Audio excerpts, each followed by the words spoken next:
রমজান মাসের শেষ 10 দিনের ফজিলত তাৎপর্য। রমজান মাসের শেষ দশকের বিশেষ ফজিলত রয়েছে এবং বেশ কিছু বৈশিষ্ট্য। এইগুলো হলো: 1 নম্বর, এই 10 দিনের মাঝে রয়েছে লাইলাতুল কদর নামের একটি রাত, যা হাজার মাসের থেকেও শ্রেষ্ঠ।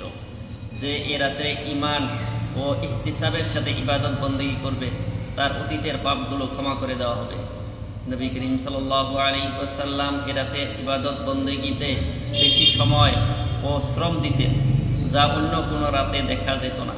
যেমন সহিহ মুসলিমে আয়েশা রাদিয়াল্লাহু তাআলা আনহা বর্ণিত হাদিসে এসেছে যে তিনি এই রাতে কোরআন তিলাওয়াত, জিকির, সালাত ও দোয়ার মাধ্যমে জাগ্রত থাকতেন। এরপর সাহরি গ্রহণ করতেন।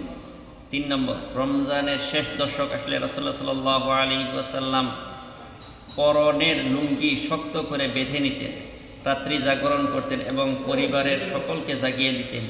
যেমন বুখারী ও মুসলিমে আয়েশা রাদিয়াল্লাহু তাআলা আনহা বর্ণিত হাদিসে এসেছে তিনি এ 10 দিনের রাত্রে মোটেই নিদ্রা যেতেন না। পরিবারের সকলকে তিনি এ রাত্রে ইবাদত বন্দেগী করার জন্য জাগিয়ে দিতেন। রাসূলুল্লাহ সাল্লাল্লাহু আলাইহি ওয়াসাল্লাম লুঙ্গি শক্ত করে নিতেন। কথাটি অর্থ হলো তিনি এই দিনগুলোতে স্ত্রীদের থেকে আলাদা হয়ে যেতেন। 4 নম্বর, এই 10 দিনের একটি বৈশিষ্ট্য হল রাসূলুল্লাহ সাল্লাল্লাহু আলাইহি ওয়াসাল্লাম এই শেষ 10 দিনে মসজিদে ইতিকাফ করতেন।